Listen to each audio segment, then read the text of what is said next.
How's everyone doing today? My name is Jacob, and I just took one of the hardest tests of my life.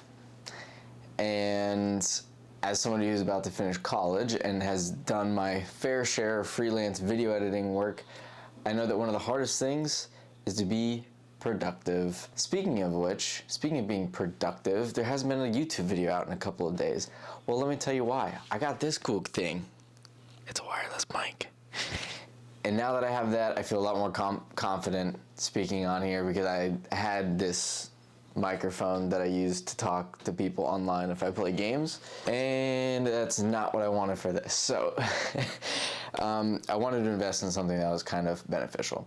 But that's besides the point. I thought today would be great if I made a video that covered 3 of the main tips that I use to help stay productive. And with these 3 tips, I know that you're not only going to see better results from your projects that you work on, but I believe you're also gonna feel not as fatigued. Because in case you didn't know, there's something that happens when you work too much. You get something called brain fog. That's your body telling you that you're fatigued and that you need to rest. And we want to limit that because when we have too much of that, we can't actually function, we can't actually get our projects done that we need to get it finished. Plus, you're more likely to experience a phenomenon known as burnout. And when you get burnout, that's even a longer period of time before you get back into the swing of things for whatever it is that you're doing. Now, for me, I spend hours on hours editing sometimes, and at least in one session. It can be very easy to get distracted. I have ADHD, so I'm over here constantly trying to multitask, or at least I used to be. So please enjoy these 3 tips that I have for you all, and I think that you're going to appreciate them, and I think you're going to learn something, and I think you're going to find yourself to be more productive. So if you learned something, if you like it, I appreciate you, and you're in the right spot. My name's Jacob.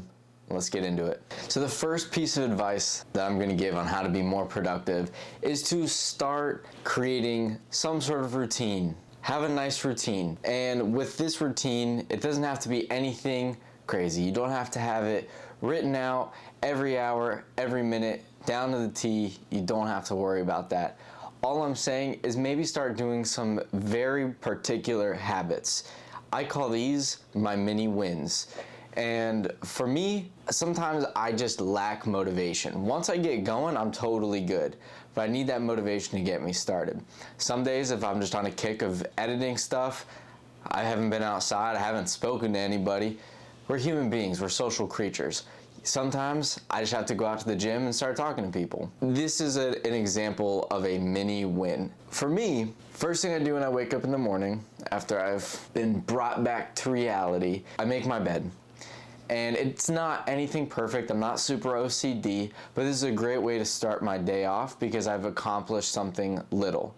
When I accomplish something little and I stick to it every day, it helps build that routine. And as I build that routine, it helps to build discipline because there are some mornings where I'm like so tired that I don't want to make my bed. I could care less about how my bed looks, but I still do it anyways. And like I said, I don't spend a ton of time on making my bed, but I feel like it's one of those things where the more you do it, the better you feel. The other thing that I would suggest on mini wins is making sure your room's clean. This is my workspace here is always pretty clutter free. It just has the things that I need on here. When my room gets cluttered, I feel stressed out. A lot of people seem to like having their room clean. Fancy that. It doesn't have to, like I said, you don't have to have everything color coded in your room. You don't have to have all of your clothes set up in a specific order. No, all I'm saying, fold your clothes. Fold your clothes and make sure your socks are together with its respective pair. Do these little things. These little things are gonna help to build what we call discipline. When you are trying to be productive and you're trying to get something done, you need this discipline. You need to have this ability in your mind to force yourself to want to keep going, even if it's difficult, even if you don't want to.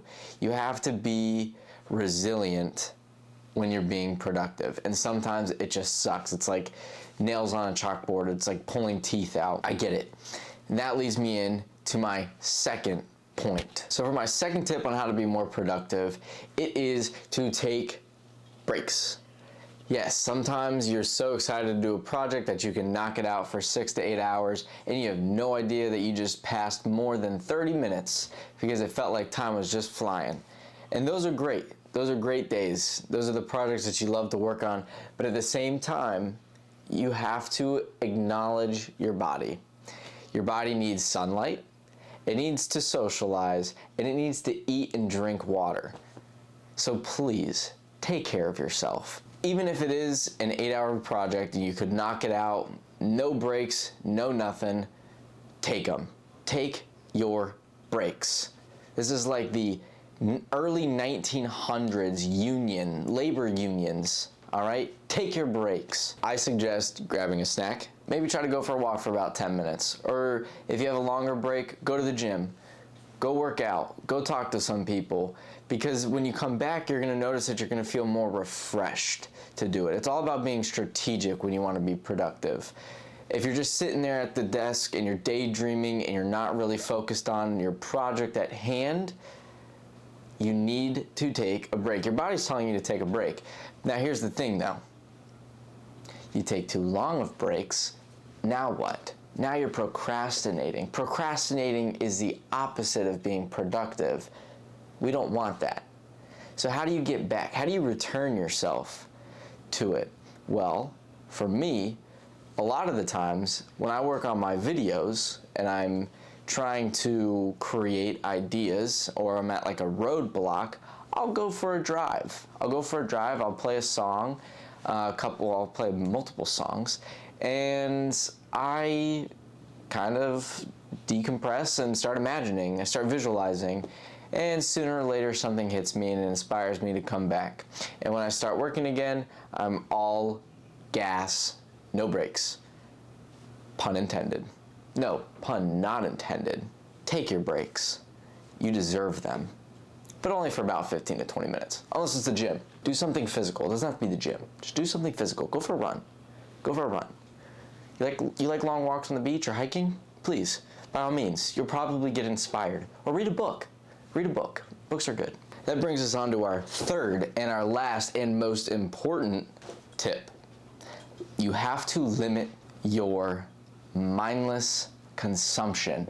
Now, what do I mean by that? I'm talking about the hours and hours that you spend on TikTok just swiping. Swiping for what? It's infinite. Go all day. I've been victim to it. Now, one of the biggest things why I always suggest limiting these, and you'll watch any video online, watch this video, that social media itself is going to be the reason why you cannot be productive.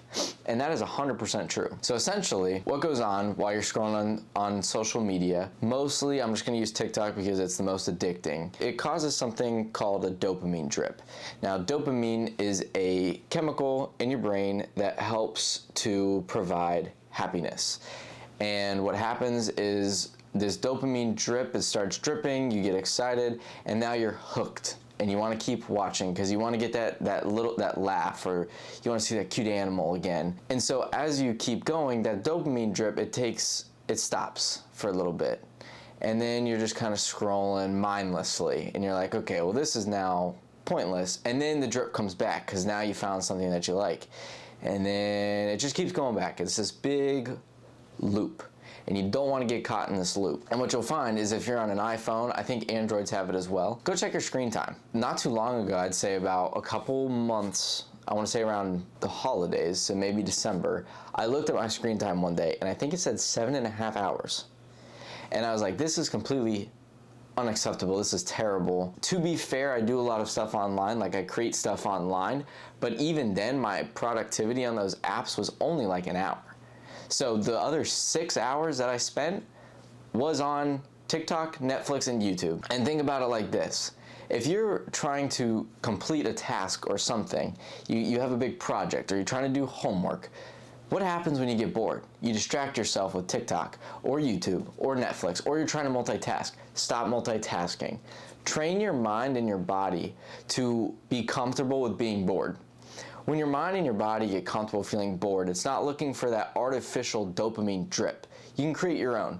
Some people call this a dopamine detox, and dopamine detoxes are great They do work. I've done them plenty of times myself, and they pretty much just help you to regain your mind and your body. You don't feel like you should be checking your phone every couple of seconds, and you don't. It's like it's almost becomes impulsive. It's a habit to look at your phone. And like we said in the first step, we want to create good habits, not reinforce bad ones. And unfortunately, social media for the most part is a bad habit.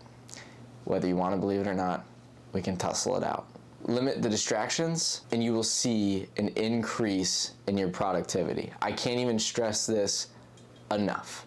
With the combination of having really good habits, making time for breaks to focus on yourself, to go outside, to exercise in some capacity and to mingle, and then also to limit your distractions, mainly with social media, and to reduce that artificial dopamine and to get that dopamine drip. These three things are guaranteed to help you be more productive when you're creating whatever it is, whether you're a student in college or high school and you're struggling to get homework done or study for a test, or if you're a project manager and you have deadlines to get finished.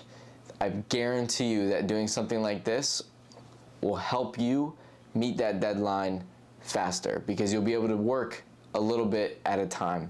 And finally, my little extra tidbit, if you're struggling with the social media side, just try reducing it by 10 minutes every day.